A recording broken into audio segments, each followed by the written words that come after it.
তো ফাইনালি শনি রবিবার শেষ, মানে ছুটির দিনও শেষ। চলো আবার রেডি হওয়া যাক আর কলেজ যাওয়া যাক। তো রেডি তো হয়ে গেছি, কিন্তু প্রত্যেকদিন রাত্রেবেলা জোর বৃষ্টি হবে আর আমাদের মেস থেকে বেরিয়ে সামনের রাস্তাটাই এরকম পুরো জলে টইটুম্বুর হয়ে যাবে।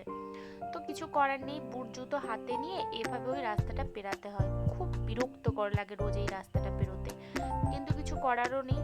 দেন ওপাশ থেকে পেরিয়ে এসে এভাবে বুট জুতোটা পরতে হয়। আর এই রাধাকৃষ্ণের মন্দিরটা আমি যতবার পেরোই ততবারই প্রণাম করে যাই। আর এই যে আমার ফ্রেন্ড ত্রিপুরা থেকে ফাইনালি এসে পৌঁছেছে।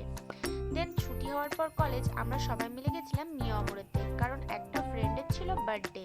তো ও আমাদেরকে ট্রিট দিচ্ছিল, সবাইকে এভাবে একটা করে প্যাকেট ধরিয়ে দেয়। দেন আমরা চলে আসি, আর ঘরে এসে দেখি প্যাকেটের ভিতরে ছিল একটা করে হটডগ আর পেস্ট্রি। তো যেহেতু কলেজ থেকে এসেছিলাম, ভীষণ খিদেও পেয়েছিল, তাই ওটাই আগে খেয়ে নিলাম। তারপর সন্ধেবেলা আর না শুয়ে, যেহেতু অনেক দেরি হয়ে গেছিলো কলেজ থেকে আসতে, তো এখানে পড়তে বসে গেছিলাম। তারপর পড়ে ঠরে ওঠে কালকের প্র্যাকটিক্যালটা লিখে কমপ্লিট করে রাত্রে বসে গেছি খেতে।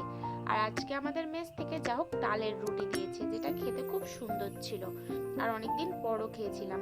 তো ওটা তাড়াতাড়ি খেয়ে নিয়ে অনেকটা তাড়াতাড়ি আজকে শুয়ে পড়ি, যেহেতু দুপুরেও ঘুমাইনি তার জন্য। কাল সকালে আবার কলেজ আছে, আবার উঠতে হবে। সো আজকের জন্য এইটুকুই। Bye bye.